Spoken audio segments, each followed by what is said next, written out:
As we live in the wake of another mass slaughter of Palestinian civilians, I'm once again brought back to the words of Reverend Dr. Jeremiah Wright.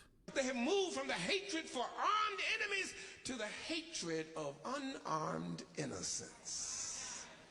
And that, my beloved, is a dangerous place to be.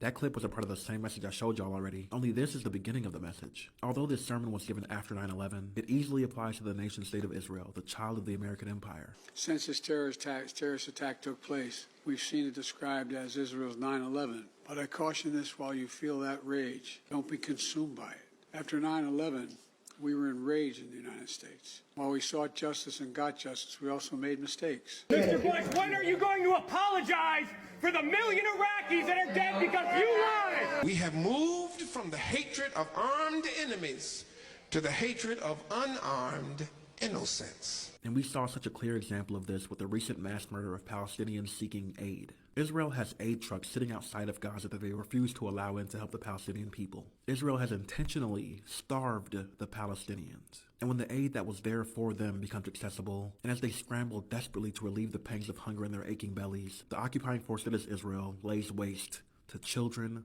women, and men. At 4 a.m., it happened.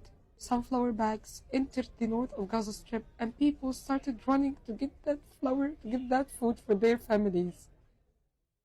So the Israeli tanks opened the fire on them, shooting and killing more than 80 people, wounding more than 400 people. There's aerial footage from that moment that I won't show, but just this image alone shows you how devastating an attack during that time could have been and ultimately was. Israel's national security head Ben-Gvir said the troops acted excellently, and he called for a further halt to aid in Gaza. News outlets reporting on the story said that Palestinians were looting aid trucks, that they were looting trucks of aid that belonged to them. It is the same way the American media accused black folks of looting during Hurricane Katrina. It is the same damn playbook. But I want to show you more of the sermon Reverend Dr. Jeremiah Wright preached just after 9/11. Among other things, the sermon is a prophetic warning against getting consumed by violence and hatred. And it's a condemnation of empires and their citizens who seek God's blessing and favor as these empires set out to kill the innocent. Every public service of worship I have heard about so far in the wake of the American tragedy has had in its prayers and in its preachments sympathy and compassion for those who were killed and for their families, and God's guidance upon the selected presidents and our war machine as they do what they do and what they gotta do. Payback. There's a move in Psalm 137 from thoughts of paying tithes to thoughts of paying back. A move, if you will, from worship to war. A move, in other words, from the worship of the God of creation to war against those whom God created. And I want you to notice very carefully the next move. One of the reasons this psalm is rarely read in its entirety, because it is a move that spotlights the insanity of the cycle of violence and the cycle of hatred.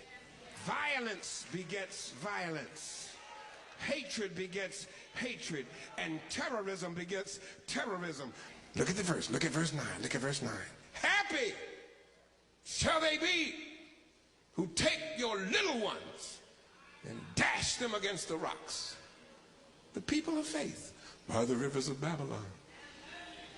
How should we sing the Lord's song if I forget thee, O Jerusalem? The people of faith have moved from the hatred of armed enemies, these soldiers who captured the king, those soldiers who slaughtered his sons and put his eyes out, the soldiers who sacked the city, burned their towns, burned the temple, burned their towers. They have moved from the hatred for armed enemies to the hatred of unarmed innocence.